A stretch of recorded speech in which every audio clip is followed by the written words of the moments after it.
Berikan kami hati yang terbuka. Terpujilah namamu ya Bapak. Berbicara kepada setiap kami, pakai hamba-Mu. Biar Tuhan yang berkata-kata dan Engkau sembunyikan. Sebab hamba-Mu gak sanggup, hanya Tuhan yang sanggup. Terpujilah namamu Bapa.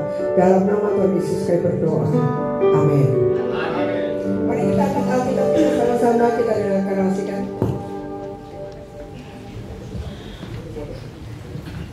Oke, deklarasi firman Tuhan ya, kita katakan bersama-sama.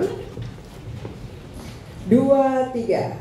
Aku percaya firman-Mu berkuasa. Aku percaya firman-Mu dapat mengubah seluruh hidupku. Aku percaya firman itu adalah Tuhan sendiri. Aku siap menerima dan melakukannya.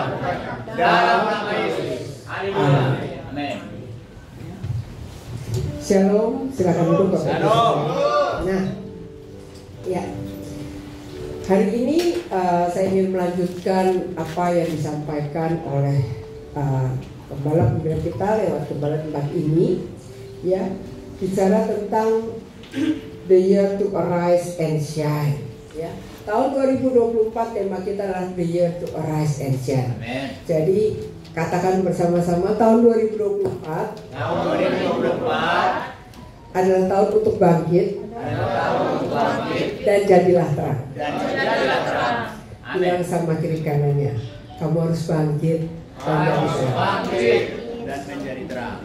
Jadi kalau dikatakan kalau kita mau bangkit ya, itu artinya kita berpindah. Kalau bangkit itu artinya kita pindah. Kalau dari posisi duduk paling tidak kita berdiri. Ya, berdiri. Kalau dari posisi maksudnya kalau dari posisi berdiri kita bisa melompat. Pokoknya kita mesti berubah. Ya, ada kebangkitan. Lagi pula kita perlu ingat ya, kan kita ada di GBI WTC Cilegon, ya. WTC itu singkatan dari World Transformation Church. Saya berdoa supaya setiap Bapak Ibu yang datang ke tempat ini, kita semua bisa berubah oleh kebenaran firman Tuhan. Saya katakan amin. Sebab namanya juga World Transformation Church, ya. Jadi setiap kita perlu mengalami perubahan, perlu mengalami transformasi, ya. Sekarang saya tanya, kalau WTC hilang T-nya, jadi apa? WC. Ya. WTC hilang T-nya jadi WC. Nah, jadi kalau Bapak Ibu ditanya, Bapak Ibu gereja mana? Oh, saya ke gereja WTC. Salah satu ciri di gereja WTC adalah kita mengalami transformasi. Kalau Bapak Ibu tidak mengalami perubahan, tidak mengalami transformasi, namanya Bapak Ibu pergi ke WC. Saya berdoa kita semua datang ke WTC supaya kita berubah oleh karena kebenaran firman. Oke? Nah, yang kelima daripada the year to arise and shine itu berbicara tentang core value. Core value itu adalah nilai, ya, nilai yang di dalam gereja ini.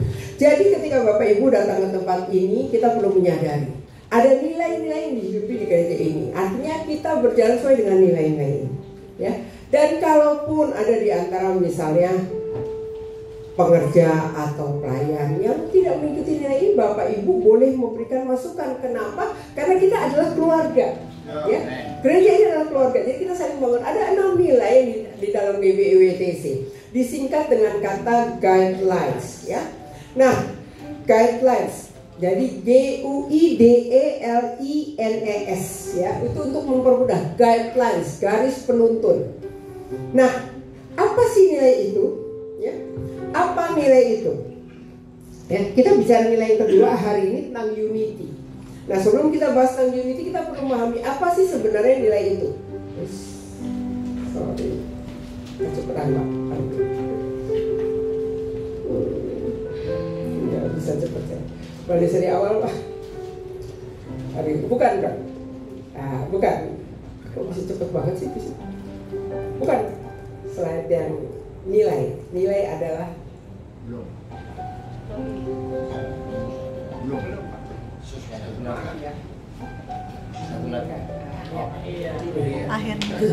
Akhirnya terima kasih. Ya, maaf ya. Jadi nilai adalah sesuatu yang kita yakini, ya. Sesuatu yang kita yakini yang mempengaruhi cara kita berpikir dan cara kita bertindak. Nah, jadi nilai adalah sesuatu yang kita percaya, ya. Dan oleh karena itu kita berpikir dan bertindak seperti itu. Ya. Misalnya ketika kita berhubungan, saya berhubungan dengan Pak Yuda. Kalau dagang sama Pak Yuda, pastilah Pak Yuda tuh bisa dipercaya karena dia jujur. Artinya nilai yang dianut dalam hidupnya adalah kejujuran. Jadi nilai adalah sesuatu yang kita yakini yang mempengaruhi cara kita berpikir dan cara kita bertindak. Jadi kalau berhubungan dengan Pak Yuda, kita tahu kok dia tuh pikirnya jujur, berperilakunya jujur gitu lah. Itu ada nilai. Nah, nilai di dalam gereja ini yang diyakini dan diarahkan kepada dari gembala kepada setiap kita ada 7 nilai, ya, dari kata guidelines. Kita lihat satu persatu. G, huruf pertama G itu berbicara generosity. Generosity itu adalah berbicara murah hati. Murah hati kita sudah pelajari. Murah hati itu tidak dimulai dengan uang. Murah hati dimulai dari hati. Namanya juga murah hati. Ya, dimulai dari hati, karena bukan tergantung seberapa jumlah uang yang kau miliki kau bisa murah hati, tapi tergantung hatimu itu ada di mana. Ya, itu murah hati. Ya, yang kedua, huruf kedua U itu berbicara unity. Ya, unity akan kita sama-sama pelajari hari ini. Yang ketiga I, huruf ketiga I dari guide, ya, guidelines. I berbicara tentang integrity. Integritas artinya kesamaan antara pikiran, hati, perkataan, dan perbuatan. Ya. Yang keempat D, discipleship. Discipleship artinya gereja ini membangun nilai pemuritan. Makanya Bapak Ibu akan didorong untuk mengikuti pemuritan. Kenapa? Tuhan ingatkan ketika dia menyampaikan amanat agung, ya. Lalu malaikat datang, dia katakan orang yang melihat Tuhan naik ke surga, seperti itulah orang yang akan melihat Tuhan turun dari surga. Makanya kita dilatih jadi murid, ya. Jadi pemuritan itu dijalan melalui Kersel, melalui ibadah raya, tapi juga melalui TC, kelas TC, dan nanti di wanita juga akan ada pemuritan permata, ya. Jadi itu bicara pemuritan. Lalu setelah GUIDE, itu nilai excellence yang dibangun, ya. Excellence itu nilai yang baru ditambahkan di tahun ini. Artinya kita belajar menjadi the best of me.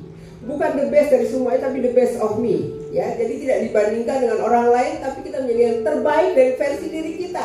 Kenapa? Sebab Tuhan menciptakan Bapak dan Ibu secara khusus, dan Dia menaruh nilai yang terbaik. Setiap Bapak Ibu, Tuhan bilang untuk kita belajar menjadi serupa dengan Tuhan Yesus. Itu nilai excellent. Lalu yang huruf ke-6 adalah berbicara LI sebenarnya. Guidelines, LI berbicara living in God's kingdom. Bapak Ibu itu hidup sesuai dengan apa yang Tuhan rencanakan. Karena Tuhan taruh Bapak Ibu itu dengan rencana yang khusus, dan Tuhan mau kita hidup sesuai dengan rencana Tuhan. Karena itulah yang akan terjadi dan yang terbaik dari versi hidupmu. Dan yang terakhir adalah berbicara as servanthood, hati hamba, kehambaan. Itu nilai yang ada di gereja ini. Nah, sekarang kita akan mulai dengan unity, ya. Kita bahas nilai kedua, unity. Apa sih unity? Unity adalah kesatuan dari berbagai perbedaan orang dalam sebuah tim dan bukan keseragaman. Jadi unity itu adalah kesatuan dari berbagai perbedaan. Sebab percayalah Bapak Ibu tidak ada yang sama di sini, ya. Jadi pasti fisiknya aja tidak sama, belum lagi kepribadiannya tidak sama. Ada orang yang senang dengan keramaian. Nggak usah begitu. Cara belajar saya dengan anak saya beda. Anak saya itu kalau belajar harus dengar musik. Saya itu kalau ada musik nggak bisa masak apa-apa. Jadi kan beda banget. Tapi memang faktanya ada orang yang belajar tuh harus, mama tuh nggak nyanyi banget sih belajarnya, sepi banget, kayak tidur saya kalau kayak gini, kata anak saya. Tapi begitulah. Jadi unity adalah kesatuan dari berbagai perbedaan orang, ya, perbedaan orang dalam sebuah tim. Ya, bukan seragam. Kalau seragam tuh bisa dibuat. Bapak Ibu bisa bikin baju seragam, bisa. Sepatunya seragam, bisa. Bisa pakai, lihat tuh, kalau Natal tuh topinya aja bisa seragam, banyak seragam. Tapi itu hanya suatu yang penampilan. Kalau orang tuh nggak ada yang seragam. Makanya Tuhan katakan kita harus belajar unity, ya. Sebab tidak mudah, jadi tidak mudah untuk dibangun. Contohnya seperti tadi, anak saya belajar dengan saya beda. Kalau kita ada di ruang belajar yang sama, kita akan bisa mengalami pertengahan, ya. Nah, atau misalnya kalau orang yang tipikalnya diem lah, nggak banyak ngomong, ya. Kalau orang yang tipikalnya diem, saya tanya, kalau bapak ibu ngobrol lebih senang dengan orang yang rame atau orang yang lebih tenang? Kalau orang yang pendiam lebih senang ngobrol dengan orang yang lebih tenang. Kenapa? Karena cocok gitu, ya paling tidak deh. Tapi kalau kita ngobrol dengan orang yang rame gitu, rasanya kita agak sedikit nggak pas gitu ya, agak sedikit terganggu gitu ya. Kenapa? Karena nggak setipe. Nah makanya, tapi kan itu ada di sekitar kita dan kita nggak bisa abaikan. Asal ngomong, nggak bisa juga. Makanya kita perlu bangun unity, sebab unity ada kesatuan dari berbagai perbedaan orang, ya. Kita perlu pahami ini. Jadi jangan ngejar orang tuh harus sama kayak kita, ya. Nggak bisa ngejar orang itu harus sama seperti kita. Kalau saya ngejar itu, saya bisa stres menikah karena saya beda dengan orang. Saya menikah dengan orang yang sangat berbeda, ya. Nah, saya ingin ajak kita buka sama-sama Alkitab kita dari kitab pasalnya, kitab Efesus. Efesus pasal yang keempat. Efesus pasal yang keempat, kita lihat bersama-sama.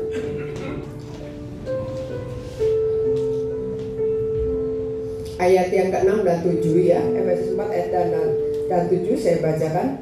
Satu Allah dan Bapa dari semua, Allah yang di atas semua dan oleh semua dan di dalam semua. Tetapi kepada kita masing-masing telah dianugerahkan kasih karunia menurut ukuran pemberian Kristus. Jadi perhatikan, kenapa Tuhan menaruh nilai unity? Karena unity itu bisa dibangun. Sekalipun kita berbeda, tapi itu bisa dibangun. Kenapa? Efesus 4 ayat 6 berkata dengan jelas, satu Allah dan Bapa dari semua, Allah yang di atas semua dan oleh semua dan di dalam semua. Jadi unity itu adalah sesuatu yang mungkin dan bisa diupayakan. Karena kita punya Allah yang sama, Bapa kita, ya, dia bukan Allah yang jauh, tapi dia menjadi Bapa. Dia akan merangkul setiap kita anak-anaknya. Makanya anak-anak Tuhan perlu unity. Yang mengerti katakan amin. Dan itu bisa. Ada effort pasti, ya. Tetapi itu bisa sebab kita punya satu Allah. Kalau kita mengakui Allah sebagai Bapa kita, kita bisa untuk unity. Amin. Nah, ayat yang kedua dikatakan, tapi kepada kita masing-masing Allah telah dianugerahkan kasih karunia menurut ukuran pemberian Kristus. Makanya kita perlu menyadari bahwa setiap orang itu unik, berbeda satu sama lain, pasti. Tetapi bisa bekerja sama untuk mencapai tujuan. Nah, saya sarankan buat anak-anak muda. Ya, seringkali kita punya idola, ya. Kita punya idola. Oh, saya punya kemampuan, saya punya kemampuan WL. Saya pengen deh seperti dia. Mungkin ada WL rohani yang kau kagumi gitu ya. Percaya, kau boleh kagum dengan skillnya, kau boleh kagum dengan gayanya, kau ingin niru boleh. Tapi percayalah kita tidak akan persis sama, ya. Tetapi kita bisa bekerja sama untuk mencapai tujuan, ya. Makanya kita ada perbedaan, tapi juga Tuhan mau kita bisa menjadi unity. Nah, satu perikop yang akan kita pelajari untuk topik ini, kita lihat Kejadian pasal yang ke-11. Kejadian pasal yang ke-11, kita buka.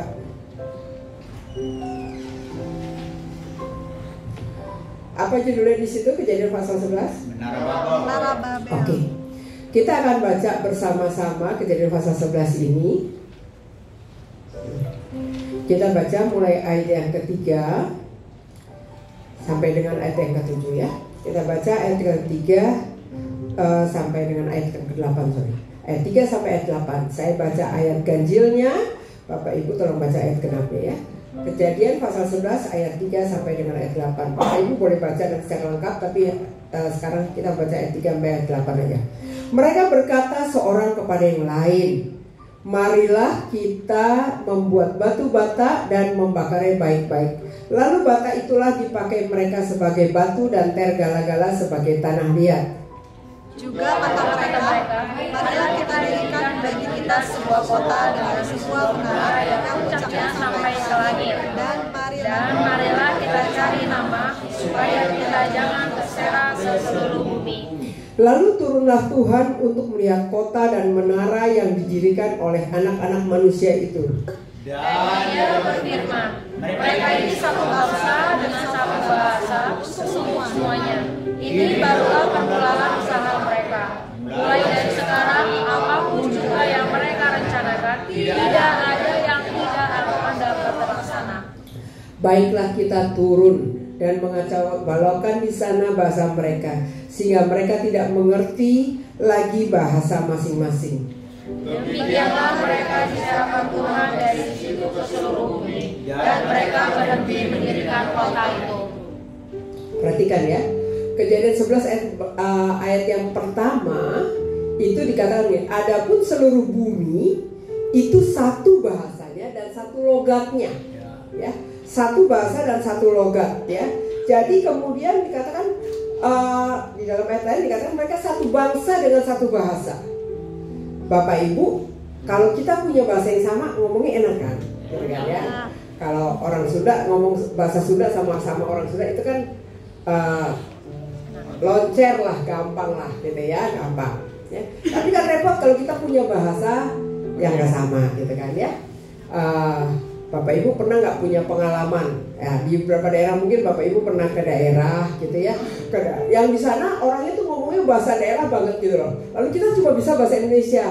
Orang itu akan terbengong-bengong. Atau saya kasih contoh. Pernah nggak Bapak Ibu pergi mungkin tugas pekerjaan, lalu Bapak Ibu pergi ke negeri yang bahasanya lain, katakanlah bahasa Inggris, ya, katakanlah bahasa Inggris, dan kita datang ke sana dengan bahasa Inggris yang terpatah-patah, gitu ya, broken English lah, kan, bukan bahasa ibu kita, jadi nggak terbiasa, walaupun tahu tapi tidak terbiasa.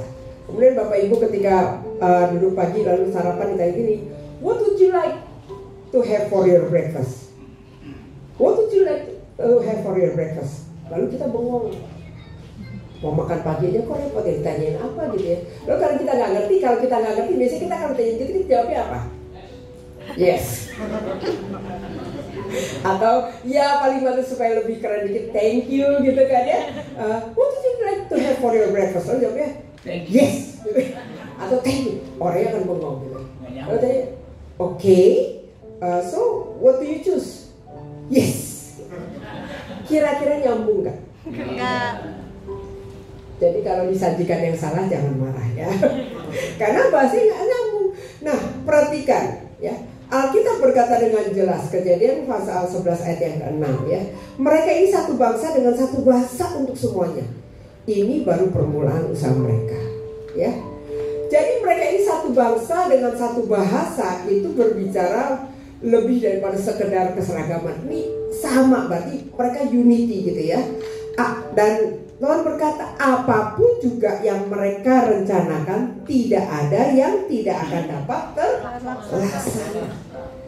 Jadi satu bangsa dengan satu bahasa. Jadi yang mereka rencanakan itu pasti dipastikan bahwa semuanya bisa terlaksana. Jadi betapa hebatnya ini itu, karena begitu kita punya keinginan apapun itu pasti bisa terlaksana.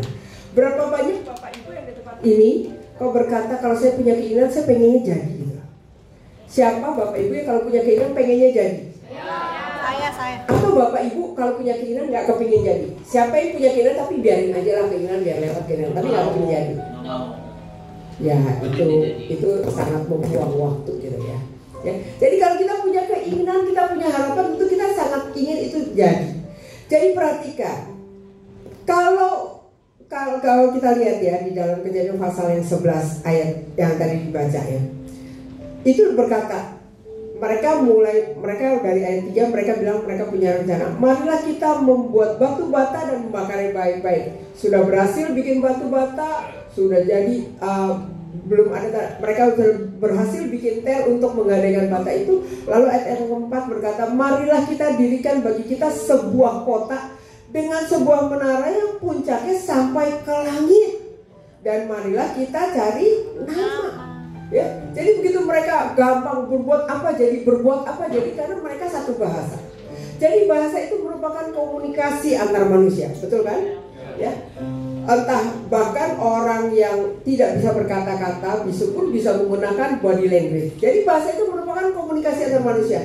Mereka bisa bahasa dan apa aja dibuat berhasil. Lalu mereka bilang, mari kita bikin kota, ya, bikin kota untuk tempat berlindung masih oke. Tapi yang menarik sampai ke langit menandakan bahwa mereka ingin saing dengan Tuhan. Ya. Dan marilah kita cari nama. Cari nama, perhatikan. Cari nama itu merupakan salah satu hal yang paling merusak hidup. Karena kalau ada orang mulai cari nama, tentu nama dia yang dibangun. Dan itulah hal yang paling merusak unity. Jadi kalau untuk unity yang jahat saja bisa berhasil, ya, ini unity yang jahat aja bisa berhasil. Tuhan bilang apa saja yang mereka rencanakan tidak ada yang tidak akan dapat terlaksana. Kalau untuk yang jahat aja bisa berhasil, apalagi kalau kita unity untuk tujuan yang baik. Makanya Bapak Ibu belajarlah unity, ya. Unity yang paling terkecil adalah unity keluarga, ya. Unity keluarga, suami dan istri, keluarga dan anak-anak. Unity yang paling kecil adalah unity keluarga. Sebab kalau dalam keluarga itu unity, itu akan membuat rencana Tuhan tergenapi, ya. Unity untuk tujuan yang jahatnya bisa, apalagi untuk tujuan yang baik, ya. Dan yang paling terkecil adalah berbicara tentang keluarga. Berapa banyak ketika Bapak Ibu punya anak, tentu Bapak Ibu punya pengharapan terhadap anak itu. Dia menjadi orang yang berhasil. Jadi dia mengalami yang terbaik daripada Tuhan, ya. Nah, jadi yang terkecil adalah keluarga.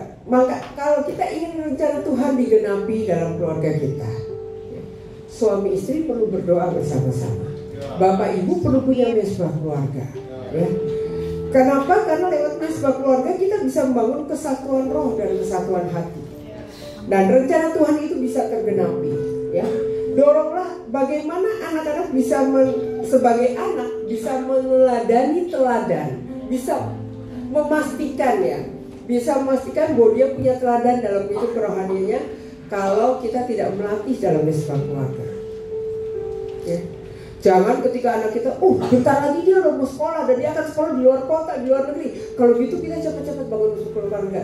Bukan, jangan keburu punya persoalan baru mau mesbah. Tapi dari sejak dilahir, latihlah supaya anak-anak kita ketika dia pergi terpisah dari kita, walaupun belum nikah, mungkin dia harus sekolah atau dia harus bekerja di kota yang lain. Kita punya keyakinan semua disiplin roh yang kita latih kepada anak-anak kita tidak akan hilang. Amin. Ya. Ketika dia punya pergumulan, mungkin dia sempat mengalami kerusakan pergaulan, tapi ingat apa yang ditanam yang kita lakukan lewat mesbah keluarga itu tidak akan hilang, ya. Makanya bangunlah unity yang paling kecil dalam keluarga supaya Tuhan bisa mengenapi. Kalau kita lihat, ya, Menara Babel itu Tuhan hancurkan dengan cara apa? Dengan cara mengacaubalaukan bahasa mereka. Sehingga ada banyak bahasa. Sebab bahasa itu adalah cara manusia berkomunikasi. Kalau komunikasi kita udah korslet, kalau komunikasi kita udah nggak nyambung bahasanya, ya, itu akan sangat membahayakan unity kita, ya. Akan sangat membahayakan unity kita. Nah, kita perlu belajar, ya. Kalau gitu kita perlu sama-sama lihat. Sebab kalau kita tidak mau bersatu, itu terlalu membahayakan unity. Bapak Ibu, ketika Bapak Ibu membangun keluarga, ya, saya ingin saya ingin Bapak Ibu lihat satu keluarga. Saya ingin share bagaimana keluarga itu menjadi sesuatu yang penting ketika mereka ada, kalau berhasil menjadi unity itu gampang kayaknya, ya. Tapi sampai kadang-kadang keberhasilan membuat komunikasi itu kurang karena kita masing-masing sibuk dengan agenda kita. Betul? Pria sibuk dengan pekerjaannya, wanita sibuk dengan urusan rumah tangganya. Lalu kalau suaminya pulang ngomong 5 menit aja udah gak betah, capek, tidur tinggal. Kira-kira istri kalau digituin terus betah apa kagak? Bete. Jujur, orang jujur masih surga. Nah, saya ingin kita lihat satu video ini bagaimana keluarga ini mengalami disunity dan apa yang terjadi? Bisa? Oke. Saya 16 tahun punya pengalaman di financial services. Kurang lebih under saya itu ada 250 agent, 250 tenaga pemasar. Di mana karir saya tuh bagusnya itu dari masa 2016 sampai 2018 sebelum pandemi. Dari sisi finansial cukup baik. Dalam artian malah justru saya nggak pernah menyangka bisa dapat omset atau komisi ya yang jutaan sampai kurang lebih 2 digit, 3 digit dan bahkan 4 digit gitu ya Bapak Ibu. Tapi ternyata itu nggak permanen. Jadi Tuhan kasih kita punya kisah tuh sampai pada saat pandemi benar-benar abis bis ludes gitu ya. Kalau Pak Wiryo cerita kalau khotbah ada desnya 4 kali ya Pak ya, des gitu ya. Sampai akhirnya kita harus lepas semua aset kita. Kita bertahan sampai selesai pandemi kok nggak kelar gitu. Ada apa nih Mam? Kita bingung nih kenapa, apa yang harus kita rubah gitu. Strategi apa? Strategi bisnis apa yang kita harus rubah? Apa kita harus pindah ke shifting ke industri lain gitu ya. Kita udah coba ke kuliner, kita coba ke konveksi, nggak ada yang jalan Pak. Pada saat itu pas lagi pandemi yang existing aja nggak jalan, apalagi yang baru mulai gitu ya. Terus istri saya bilang kayaknya jangan eksternal dulu deh, diberesin internal dulu. Jadi nah istri saya remind, yuk ada kelas nih di C01, kita coba. Banyak perubahan, tapi mungkin sesi sebelumnya saya cerita ya. Tapi apa yang kita harapkan belum langsung ada jawabannya. Baru masuk aplikasi aja Pak, masih progres, belum sesuai aplikasi jawabannya. Lalu lanjut ke TC02, ada perubahan tapi belum sesuai dengan harapan, masih dalam aplikasi, masih progres, belum jawaban sesuai aplikasi tadi Pak. Lalu surprisingly di TC07 hampir semua jawaban yang kita harapkan tuh dipulihkan sama Tuhan. Yes. Tapi memang bukan 100% dari sisi secara finansial, tapi dari segala hal yang menurut saya memang harus diberesin dari awal. Contoh kayak dalam rumah tuh memang dulu kita bertengkar sampai teriak-teriak gitu ya. Sampai akhirnya korbannya anak saya ada trauma. Di situ Tuhan coba pulihkan pelan-pelan. Akhirnya ya pasti kita berdua merasakan mulai ada sukacita, mulai secara kita ngomong komunikasi kita mulai pelan-pelan dibenarin. Tadi Pak Im bilang perubahan pasangan saya kan pengennya mau dapat pasangan yang sepadan, setara, secara intelektual juga sama, ngobrol juga sama. Ternyata bukan itu. Jadi yang harus diubah dari diri kita sendiri. Makin lama makin banyak yang dipulihkan oleh Tuhan ya. Jadi traumanya anak saya pun juga udah mulai lihat saya nggak pernah berantem. Lalu kita pelan-pelan juga ikut konseling sama Bu Mel, pelan-pelan malah justru traumanya hilang ya. Sampai sekarang justru nggak ada diagnosa sama sekali yang namanya anxiety sama nggak ada. Kita khawatir OCD, ternyata nggak ada juga. Akhirnya sampai sekarang anak saya udah mulai ceria lagi dan mulai lihat kitanya itu nggak takut lagi gitu. Dari TC01, TC02, TC07, terus kita sampai bingung nih, habis itu apa lagi ya Mam? Ada undangan apa lagi ya Mam? Ternyata istri saya bilang, nih ada undangan suruh jadi fasil katanya kan. Tapi ternyata, yaudah coba dulu deh, ini undangan yang paling deket katanya. Yaudah gas. Ternyata begitu kita masuk, ternyata apa materi yang kita baca lagi, powerful lagi. Lalu kita banyak ketemu keluarga-keluarga rohani baru ya. Yes, jadi tempat kita saling bersharing.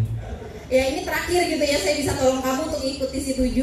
Setelah memang kalau nggak ada perubahan, coba kamu, saya nggak tahu lagi mau bawa kemana gitu. Karena pertama pergumulan, dia tanya, ini kita gimana cari Tuhan gitu. Pertama kali saya dalam pergumulan itu Bu Flora, Bu Flora orang pertama yang saya hubungi gitu kan. Bu Flora masih ingat Bu, 1,5 tahun yang lalu. Dan saya benar-benar berdiri di sini, saya bilang sama Bu Flora, kalau memang keluarga saya pulih, saya akan kesaksian. Dan hari ini ternyata Tuhan nyata. Karena menurut saya udah nggak mungkin gitu ya, udah nggak mungkin gitu. Dari sisi kita juga udah nggak mungkin, dari sisi dia udah nggak mungkin. Di saat ibaratnya satu orang udah nggak mau gitu ya, nggak bersepakat, buat apa lagi dipertahankan seperti itu. Jadi memang di dalam keluarga tuh tolong yang pertama memang cari berkat Tuhan di dalam rumah. Untuk para suami, percuma di luar banyak gitu ya. Pernah 2 tahun ini dia mencari segala sesuatu di luar, tapi dia nggak percaya, dia bilang beresin dulu rumah tangga, beresin dulu. Tapi dia enggak, tetap saya harus cari uang di luar. Di saat 2 tahun itu dia cari uang di luar, tidak menghasilkan apapun gitu. Saya yang di rumah yang menghasilkan. Di saat dia sudah mulihin rumah tangga, berkatnya luar biasa, melimpah tanpa dicari gitu ya. Ini suatu benar-benar mukjizat luar biasa gitu. Sekian dari kami. Ada lagi yang mau ditambahin Pak Konstan? Saya rasa cukup. Terima kasih Bapak Ibu. Jadi lihat ya, disunity itu mengakibatkan banyak hal. Bahkan orang yang tidak terlibat sekalipun dia menjadi korban daripada disunity. Tapi betapa indahnya ketika kita mau belajar unity. Nah, sekarang kita akan lihat kalau gitu ya, karena unity itu begitu penting, kita akan lihat bagaimana sih supaya kita bisa unity. Ya, bagaimana supaya kita bisa unity? Unity itu bukan melihat perbedaan. Ya, jadi yang pertama kita perlu belajar gini. Unity itu kita bisa unity kalau kita memiliki tujuan yang sama. Ya.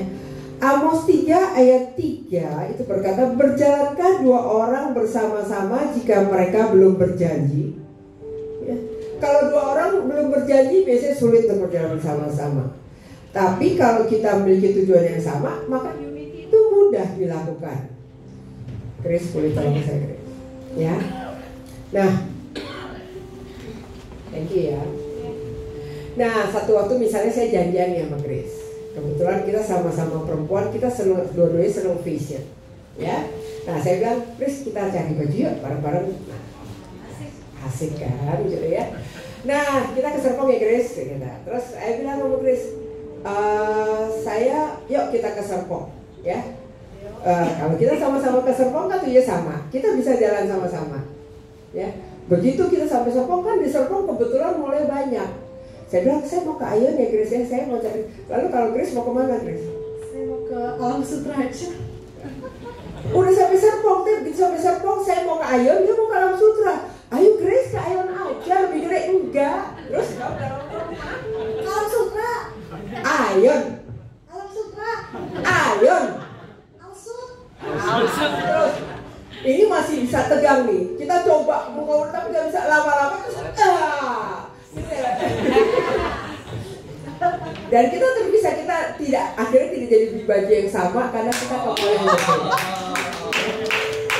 jadi, dan ya tujuannya jadi nggak tercapai. Tapi kalau kita belajar memiliki tujuan yang sama, ya, kita pasti bisa. Amen. Untuk menjadi unit.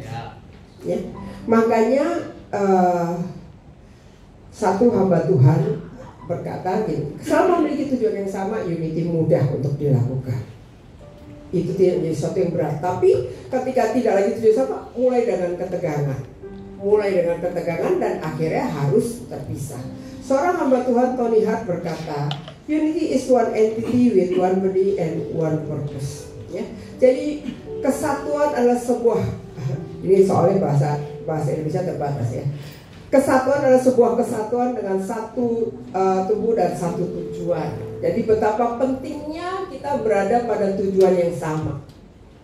Nah, di gereja ini kita punya visi untuk transform the communities, influence the city, and give impact to the nation. Jadi kalau kita punya tujuan yang sama, kita bisa berjalan bersama-sama. Demikian juga dalam keluarga. Bapak Ibu kan membentuk keluarga bukan untuk menjadi tempat keributan. Seperti tadi Pak Konstantin dan Bu Maya, mereka juga tidak ingin keributan, ya. Tetapi karena tidak ada komunikasi mengakibatkan terjadi keributan. Ya. Makanya kita perlu belajar memiliki tujuan yang sama, ya. Memiliki tujuan yang sama. Mereka bisa dipulihkan ketika mereka memiliki tujuan yang sama. Mulai dari dalam keluarga yang unity itu akan bisa menciptakan keluarga besar yang unity. Ya, keluarga besar yang unity itu bisa menciptakan gereja ini. Jadi kita perlu belajar mulai dari keluarga. Keluarga yang menjadi satu. Tadi ya, kalau kita ngomong menjadi satu itu menimbulkan pertengkaran yang tidak mengenakan buat seluruh anggota keluarga. Yang kedua, ya, bagaimana kita bisa memiliki kerendahan hati. Bagaimana kita bisa unity adalah kita memiliki kerendahan hati atau humility.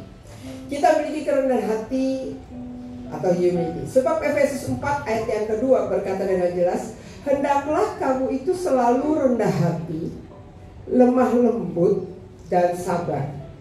Tunjukkanlah kasihmu dalam hal saling membantu. Ya. Jadi kerendahan hati menyebabkan semua masalah mudah diselesaikan, sehingga unity terbangun. Kenapa kadang-kadang kita menemui masalah yang nggak selesai karena tidak ada orang yang merendahkan hati. Ya, mungkin kita bilang seharusnya dia dong yang merendahkan hati, kan saya lebih tinggi bosnya. Tidak menuntut posisi, sebab posisi itu adalah kepercayaan yang sifatnya sementara. Ya, tidak menuntut jabatan karena itu adalah cuma kepercayaan Tuhan yang sifatnya sementara. Tapi kalau kita belajar rendah hati, itu akan membuat semua masalah menyelesaikan. Amin. Bapak Ibu yang dikasih oleh Tuhan, kalau hari ini Bapak Ibu punya masalah, belajarlah merendahkan. Merendahkan hati itu bukan berarti kalah. Ya. Saya ingat satu waktu ya, saya ini tipikal orang yang merencanakan. Saya jenis orang yang selalu merencanakan, dan itu adalah yang saya lakukan dari saya kecil. Saya sudah merencanakan segala sesuatu gitu. Jadi kalau saya bilang saya punya program gitu ya, saya punya program di satu kegiatan wanita udah gini, itu kalau waktu kita rapat tahunan saya udah paparkan ya. Saya udah paparkan, udah bisa disetujui, oke, yang disetujui saya masukkan. Nah ketika ini ketika program ini saya mau laksanakan, salah satu programnya saya mau laksanakan, lalu kemudian orang yang saya tugaskan untuk menghandle acara itu nggak bisa. Dia bilang, Bu, maaf sekali nggak bisa karena saya harus mengerjakan SPT dan saya nggak bisa gantiin dia bikin SPT. So saya bilang, ya udah kalau gitu saya bantu, saya ambil alih pekerjaan. Ketika saya ambil alih pekerjaan itu dan saya udah prepare, saya otomatis harus ketemu tim. Tiba-tiba ketika ini, kenapa nggak begini? Kenapa nggak begini? Loh, kan udah presentasi, waktu itu udah sepakat bahwa kita akan kerjakan gini-gini. Nggak bisa dong ini. Oke, kita coba berdiskusi tapi tidak ketemu. Itu saya udah meeting lalu udah teks sampai malam tapi tidak ketemu itu. Saya ingat banget lalu ketika itu malam tuh saya pikir mau ngotot ya. Kalau saya kan semua bukti agenda rapat yang lalu jelas apa yang dikerjakan. Tapi kok digiliin gitu ya, rasanya secara harga diri saya agak tersentak gitu ya. Tapi ini udah kayaknya kalau nggak sehat juga. Terus kemudian ketika saya mau istirahat, suami saya bilang, kamu ini nggak tenang ya? Kenapa nggak kau beresin? Saya juga bingung beresin itu.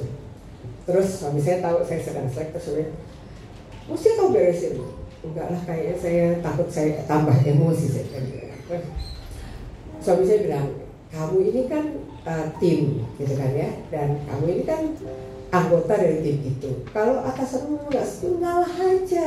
Oh, kamu juga nggak bisa gantiin atasanmu dan kamu tidak punya waktu untuk itu.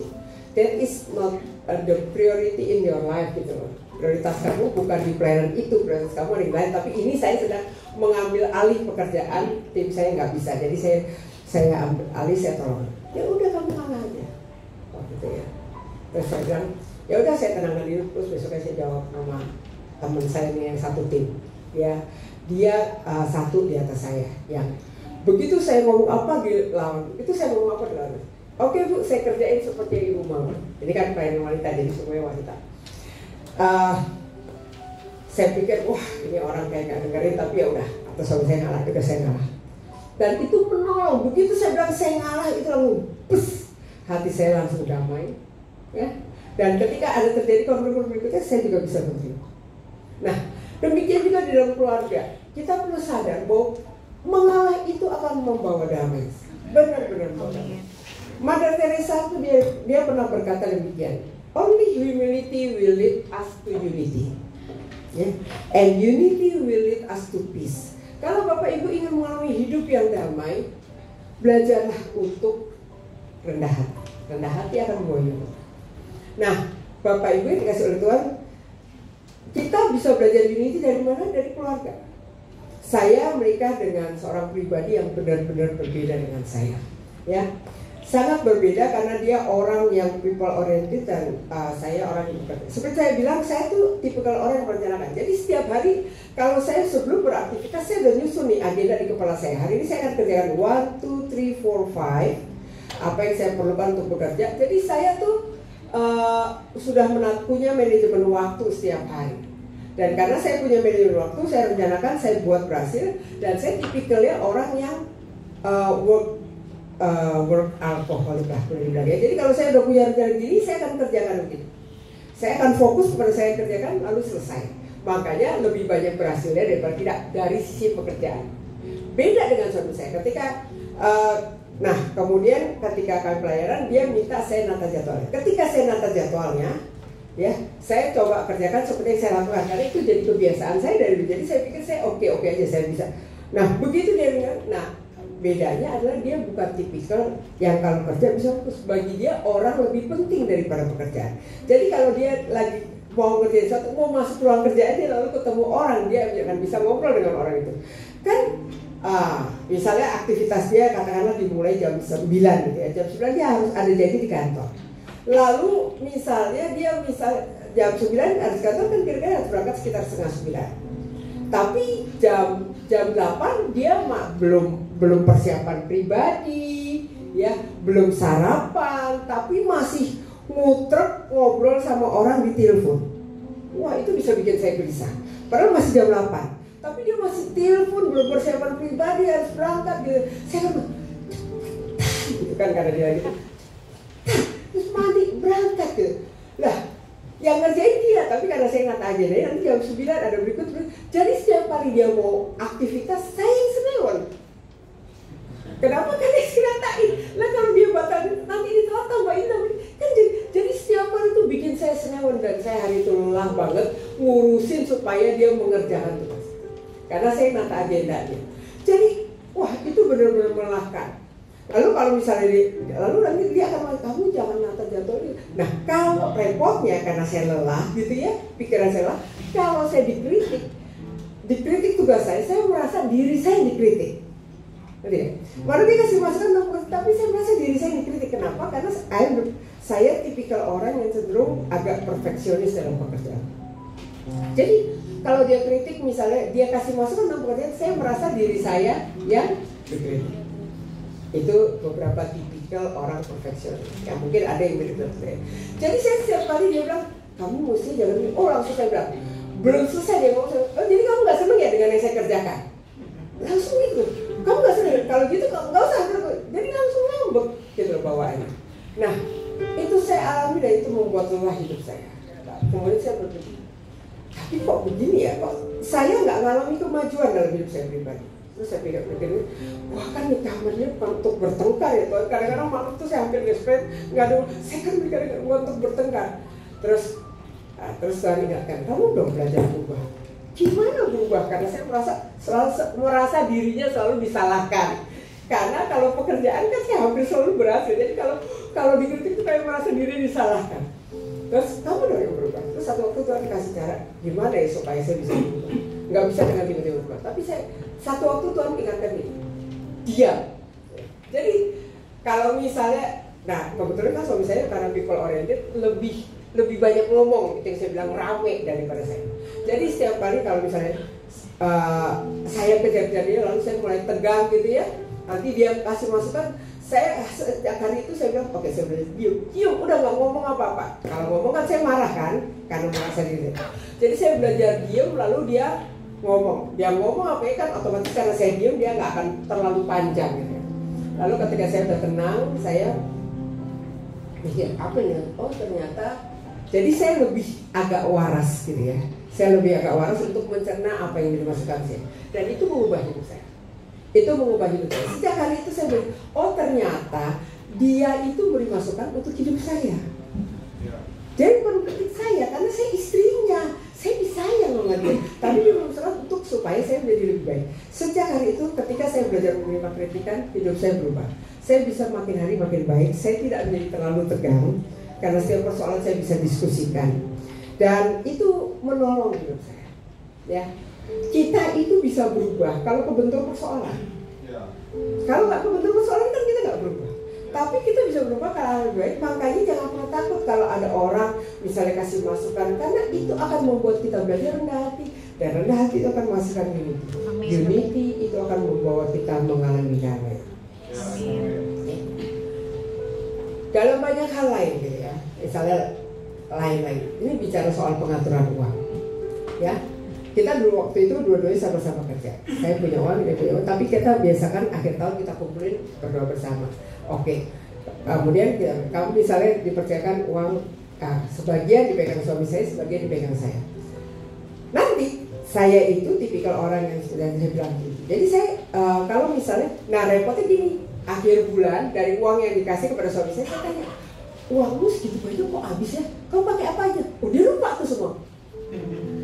Dia lupa apa ya? Aku juga lupa. Dia cuma ingat yang hari terakhir.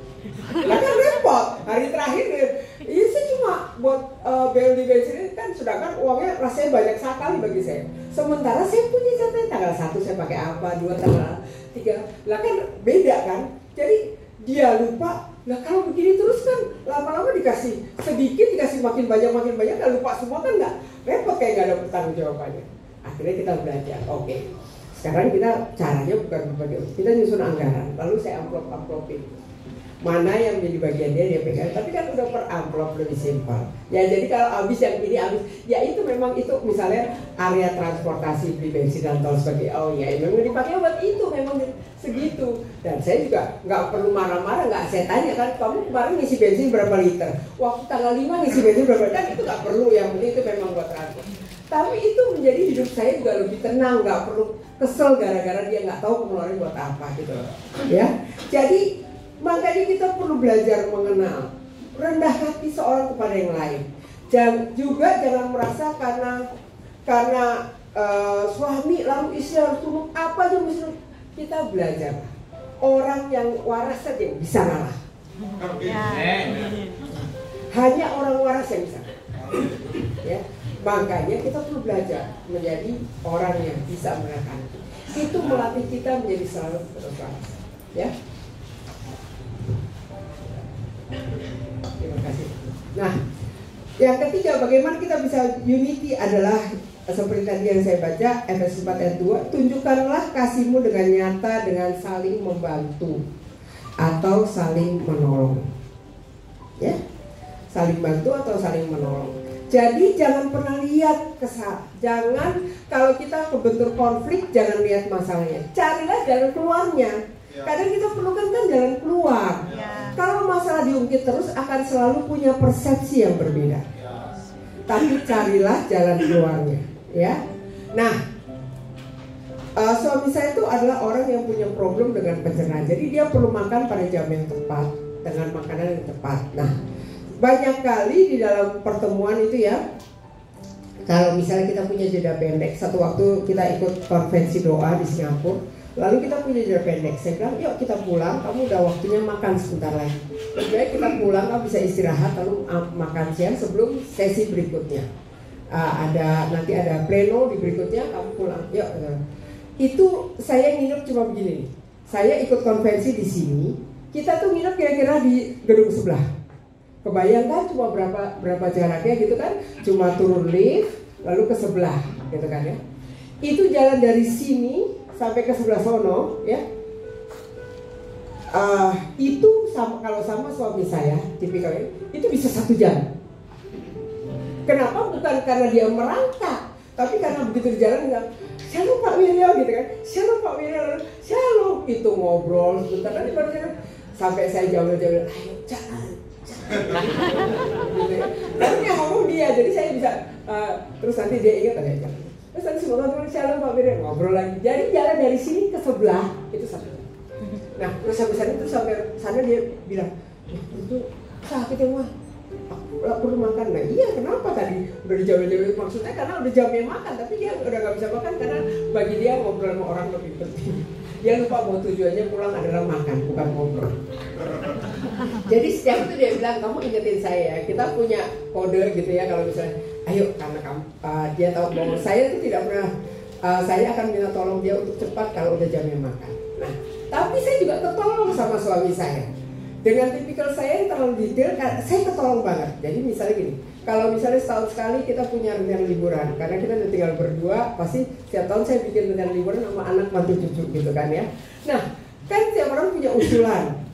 Saya pengen ke sini, anak saya pengen ke sini, cucu saya pengen ke sini. Tentu kalau cucu pengennya banyak main, kalau yang tua pengennya banyak pemandangan gitu kan, jadi lain-lain. Nah itu kalau dikumpulin, kan saya bingung ini jadi pergi kemana ya? Yang satu maunya ke, misalnya satu maunya ke Singapura, bisa main di Universal. Yang satu maunya Labuan Bajo karena itu tempat wisata baru. Yang satu maunya kemana gitu kan? Nah kalau saya bingung, saya tinggal tanya, Pak, rencana kita liburan, kita punya waktu segini. Ini ada pilihan 1, 2, 3. Suami saya dengan entengnya memutuskan kita pergi ke sini. Udah, jadi saya udah nggak usah mikir. Papa memutuskan kita pergi ke sini. Kan enteng buat saya. Saya nggak usah mikirin semua alternatif, saya cari nggak perlu. Suami saya udah memutuskan. Jadi saya juga kerjanya ringan.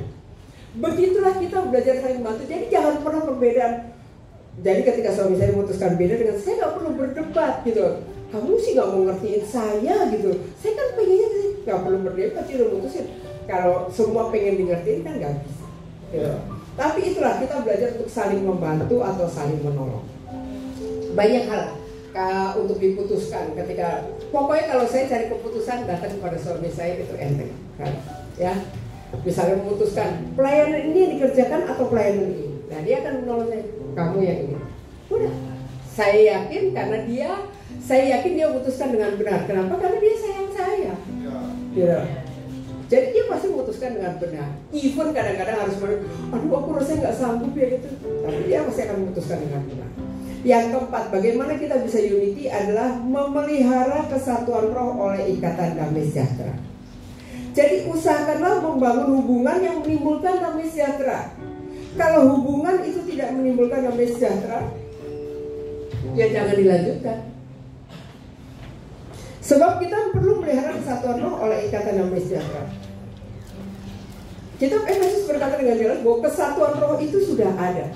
Ketika kita terima Tuhan Yesus, kesatuan roh itu sudah ada karena Allah memberikan Roh Kudus yang sama dalam hidup setiap kita. Amin. Bagian kita adalah memelihara. Ya. Tapi kalau kita membiarkan hidup kita dipenuhi konflik, dipenuhi dengan kecewa, kemudian kita yang mengusir Roh Kudus dalam hidup kita, membuat kesatuan itu tidak bisa terpelihara. Ya, makanya kita perlu firman Tuhan pesankan supaya kita melihara kesatuan roh oleh ikatan damai sejahtera. Jadi damai sejahtera, ya, damai sejahtera itu adalah konfirmasi buat kita bahwa kita itu hidup dalam kebenaran firman Tuhan. Amin. Kalau kita tidak mengalami damai sejahtera, itu kita perlu cek. Jangan-jangan ada firman Tuhan yang Tuhan udah kasih tahu, tapi kita belum melakukan. Nah, itu Tuhan selalu mengingatkan sebab Tuhan itu baik. Makanya itu adalah konfirmasi damai sejahtera itu ya.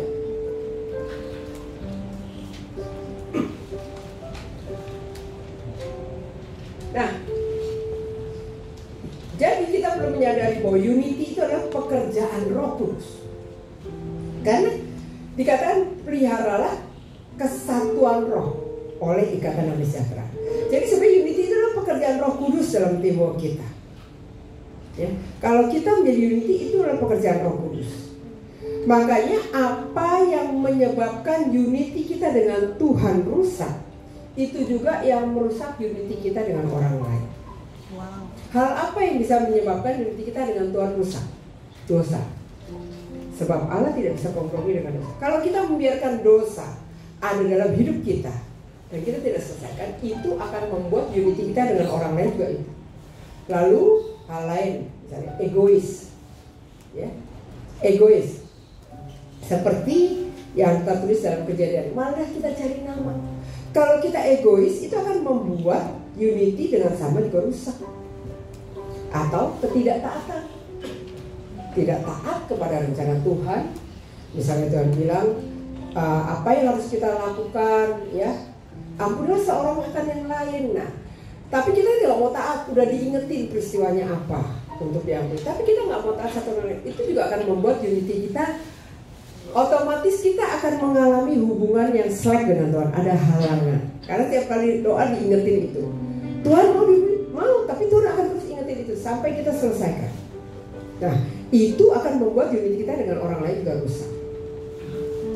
Edmund Burke pernah berkata, whatever disunites man from God also disunites from man. Ya. Jadi perbaikilah unity kita dengan Tuhan, itu otomatis akan memperbaiki hubungan kita dengan Sang. Amin. Ya. Jadi firman yang jelas, ada usaha, perlu ada usaha. Tidak ada sesuatu yang terjadi secara instan. Tapi itu semua mengingatkan kita. Nah, sekarang kita akan lihat kalau gitu betapa hebatnya unity.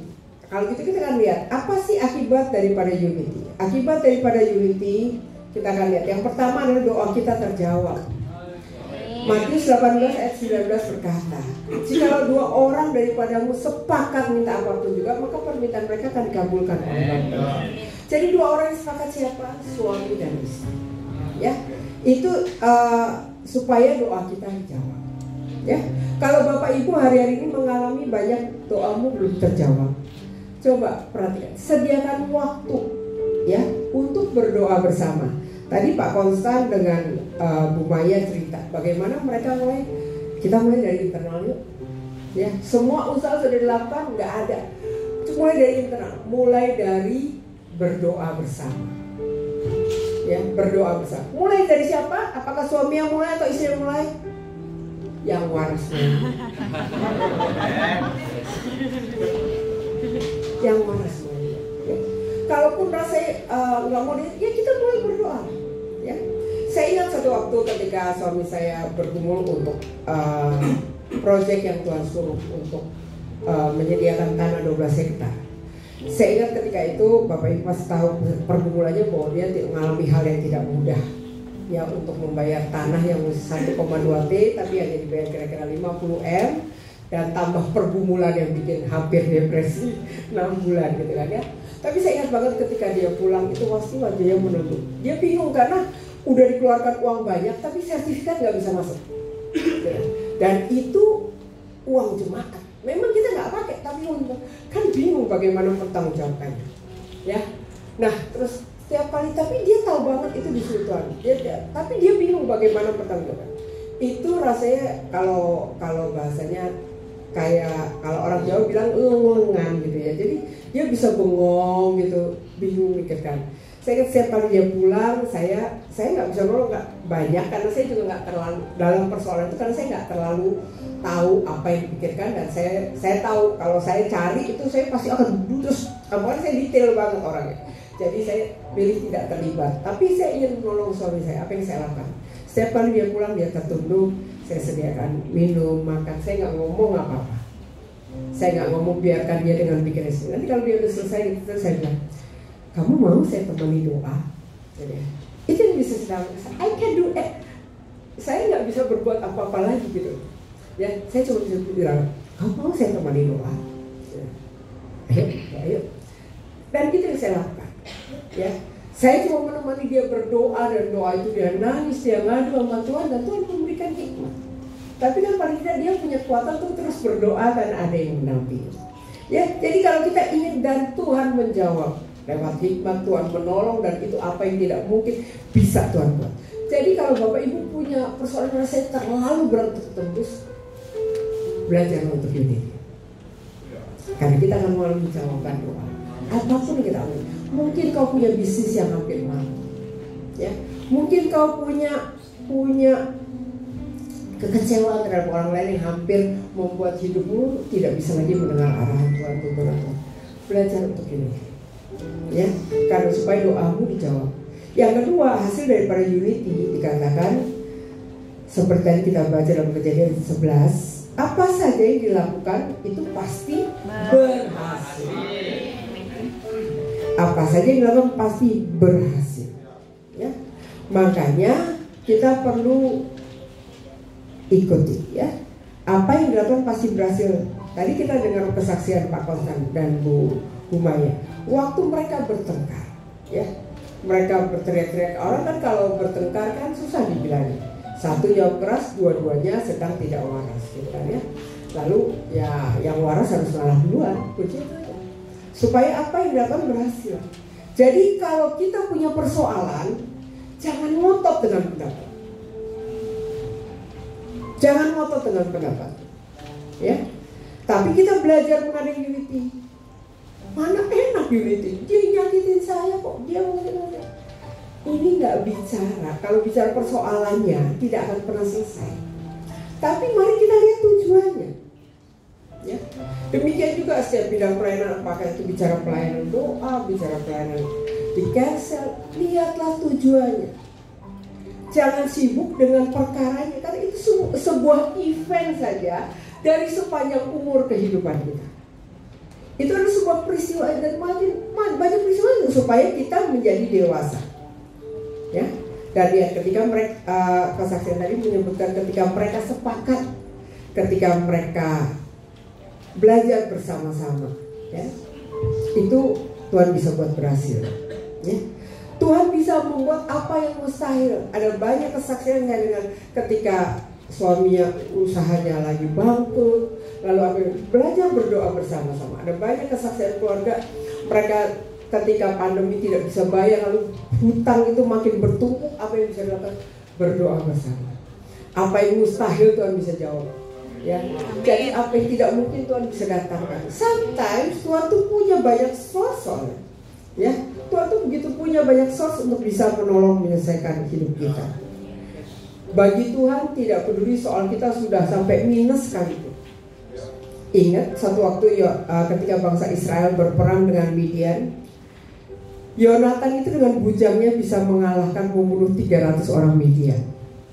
Ketika mereka menembus hanya gara-gara mimpi roti jelai, ya, Yonatan mimpi roti jelai jatuh, pasukan Midian mimpi ada roti jelai, lalu mereka bilang itu Yonatan gantinya. Dan benar Tuhan bisa mengenapi mereka hancur Midian. Ya. Gideon pernah berperang melawan satu bangsa. Ketika dia berusaha ngumpulin orang, dia dapat 32 orang. Tapi akhirnya dia berperang hanya dengan 300 orang. Yang takut suruh pulang. Nah, karena waktu itu Israel tertindas, ya dia tak banyak yang takut, pulanglah. Tapi yang kemudian Tuhan saring lagi hingga tinggal 300 orang. Dan dengan itu Gideon bisa mengalami kemenangan. Tuhan Yesus kasih makan 5.000 orang, cukup dengan 5 roti dan 2 ikan. Ketika itu disyukuri, bisa beri makan banyak orang. Kau punya seberapa selama kau sepakat, ya. Unity itu bisa membuat banyak hal berhasil. Mother Teresa berkata, I can do things you cannot. You can do things I cannot. Together we can do 3 things. Yang ketiga, akibat daripada unity adalah menerima pengurapan. Mazmur 133 ayat 1-3 berkata dengan jelas, sungguh alangkah baiknya dan indahnya apabila saudara-saudara diam bersama dengan rukun. Ya. Sebab seperti minyak yang turun di atas kepala Harun, yang turun ke janggut dan leher jubahnya. Itu berbicara tentang menerima pengurapan. Kenapa kita penting untuk menerima pengurapan? Sebab pengurapan akan membuat kita dapat melakukan yang sebenarnya kita nggak mampu. Ya. Apa yang tidak mungkin Tuhan bisa buat jadi mungkin melalui pengurapan. Ya. Kalau saya lihat hidup saya dulu ketika pertama kali melayani, saya tidak akan percaya dengan apa yang terjadi dalam hidup saya hari ini. Tapi saya belajar, gitu ya. Saya belajar dan saya belajar menerima pengurapan dari pemimpin rohani saya, dari suami saya. Saya belajar menerima pengurapan dan itu membuat apa yang tadi tidak pernah terpikirkan, ya, itu Tuhan bisa buat menjadi mampu. Saya ingat satu waktu saya ini karena di pelayanan saya belajar. Lalu satu waktu saya dengar, saya ada di satu seminar, ya, pembicara itu wanita, ya. Lalu di seminar itu saya yakin benar saya dengar suara Tuhan. Dia bicara tentang, pokoknya dia lagi bahas sesi. Tapi saya dengar banget suara Tuhan ketika dia bicara. Itu saya, kamu akan membangkitkan banyak pemimpin wanita. Itu sepertinya ditembakkan saya. Bangkitkan banyak pemimpin wanita. Gua aja belum jadi pemimpin. Jadi pemimpin aja gua terpatah-patah, rasanya udah gak sanggup gitu ya. Itu saya belum bilang apa-apa, tapi saya ingat banget itu misi yang Tuhan berikan dalam hidup saya. Tapi lewat pengurapan, saya melihat bahwa Tuhan membuat saya menolong, membuat saya tertolong dan saya ditolong Tuhan. Ketika kita mau belajar rendah hati, membangun unity, mampu melakukan yang besar, pernah terjatuh, pernah, nggak sekali 2 kali. Tetapi itu menolong saya lewat persoalan saya belajar tidak menyerah, ya. Dan kalau saya lihat hari ini betapa Tuhan menolong saya percaya Tuhan akan menolong setiap hidup Bapak Ibu Saudara ketika kita mau menjadi unity, merendahkan hati seorang kepada yang lain, dan melihat bagaimana pengurapan Tuhan turun dalam hidupmu setiap hari, ya. Nah, saya ingin kita sama-sama saksikan satu video yang sederhana, tapi kita akan lihat betapa pentingnya unity itu, ya. Kekuatan yang besar lebih.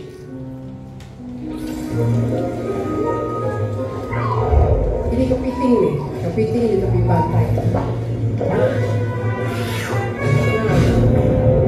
Ada yang mau menyerang, burungnya besar, ya.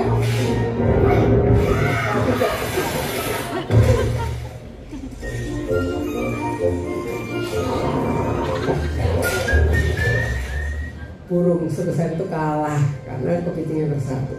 Ini penguin. Kita tahu penguin itu kecil ya, sebagai burung yang kecil. Di Australia ada tempat tinggalnya, tapi nah dia diserang ada ikan besar. Nah, lihat apa ini.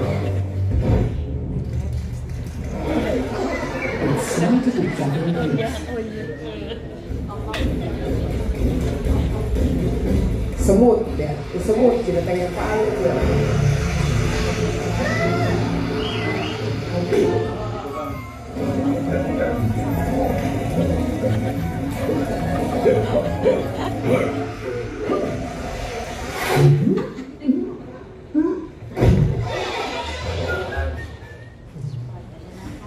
Sebenarnya ini iklan ya, teman-teman tahu ini iklan. Tapi kita lihat ya, bahwa di dalam unity itu ada kekuatan yang besar, ya. Makanya belajar lagi unity, ya, indah. Bergandeng tangan kita bisa melakukan pekerjaan yang besar. Ya. Thomas Paine pernah berkata, it is not in numbers, but pengurapan buat kita mampu melakukan yang lebih besar daripada yang kita mampu kerjakan. Ya, kita akan mengalami breakthrough demi breakthrough, breakthrough pribadi, breakthrough finansial, breakthrough keluarga. Ya. Thomas Paine dia bilang ini, it is not in numbers but in unity that our great strength lies. Ya. Nah, saya ingin kasih contoh, coba Chris tolongin saya Chris, once again.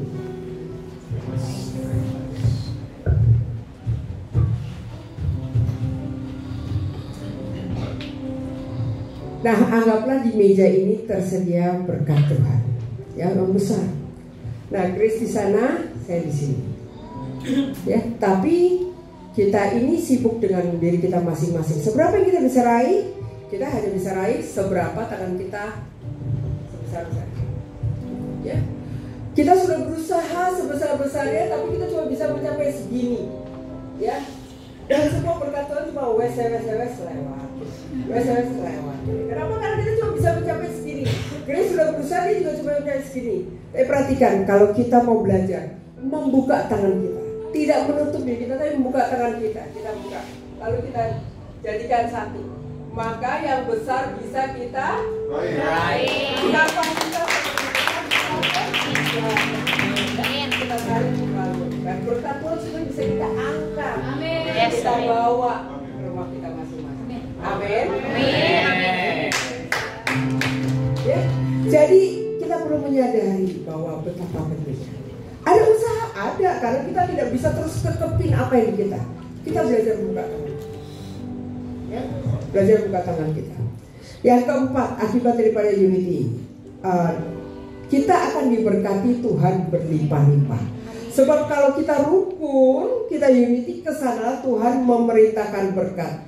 Apa saja yang kita perlukan, Tuhan bisa sediakan. Ya.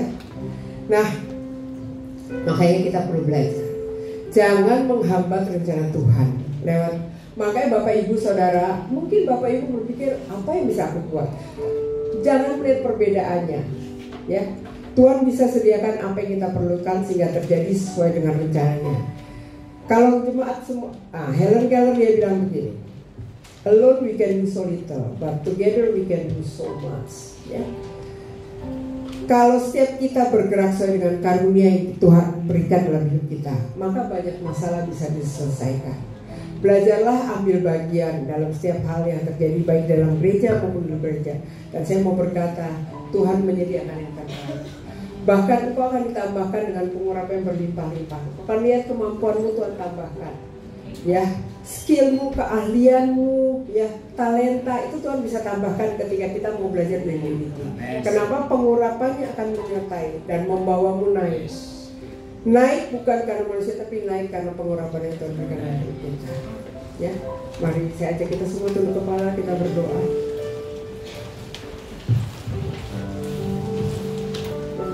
Saya ingin kita sama-sama datang di hadapan Tuhan. Saya mau berkata bahwa dalam dunia ini no one is perfect.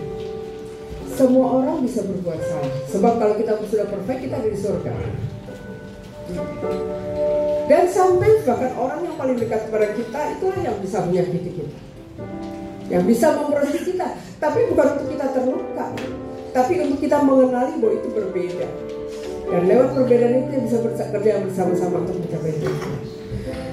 Siang ini saya ingin ajak Bapak Ibu kita datang kepada Tuhan. Kalau ada doa-doamu belum dijawab, datang sama Tuhan. Kalau kau punya konflik yang berkepanjangan, atau kau dalam perasaan yang tidak enak dalam hubunganmu seorang pada yang lain, datang sama Tuhan. Sebab Tuhan berkata kita itu bisa unity, karena Tuhan itu Bapa kita. Dia adalah Allah dari semua dan oleh semua.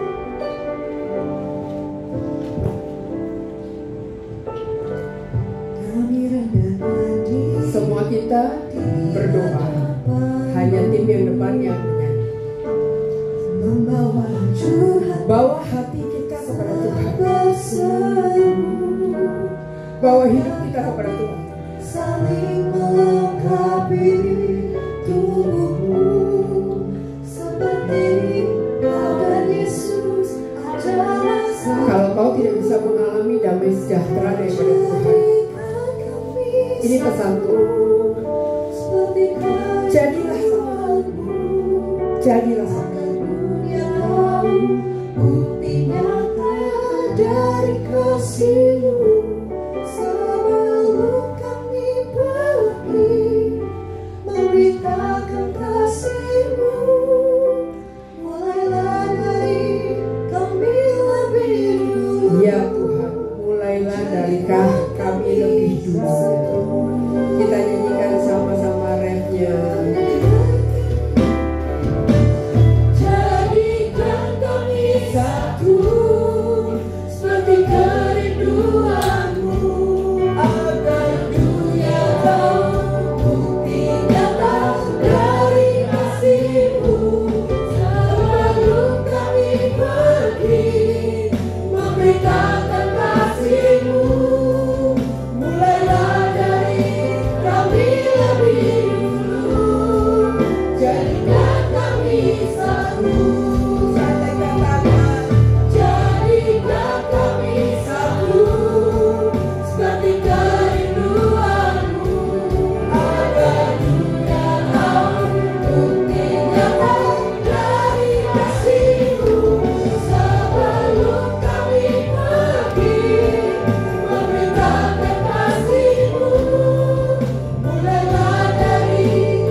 Saya mau berdoa kalau Bapak Ibu kau sedang mengalami pergumulan yang rasanya tidak selesai-selesai.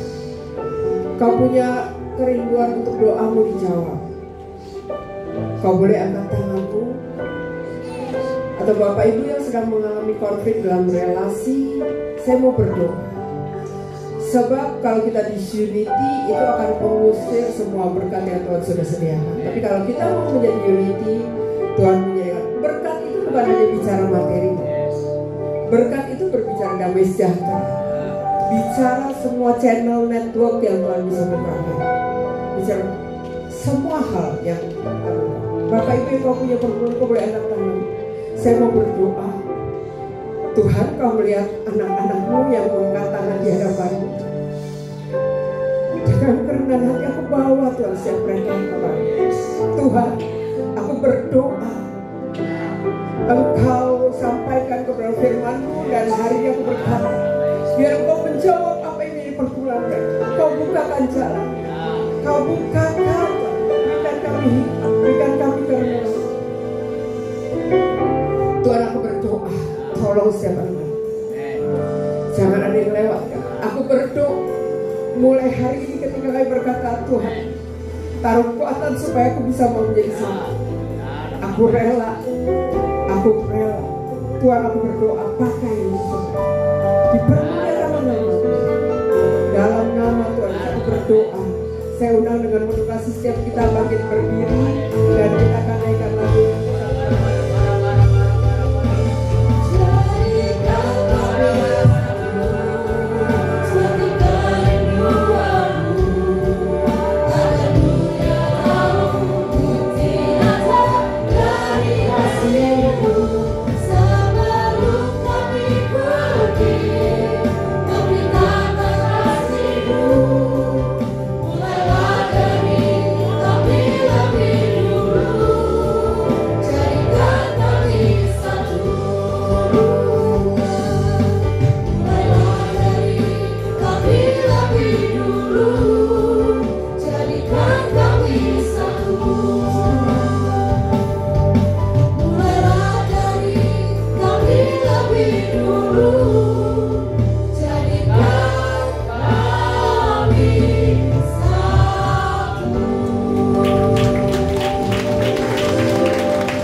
yang begitu menguatkan setiap kita dan mengingatkan kita untuk selalu memiliki kesatuan hati. Haleluya.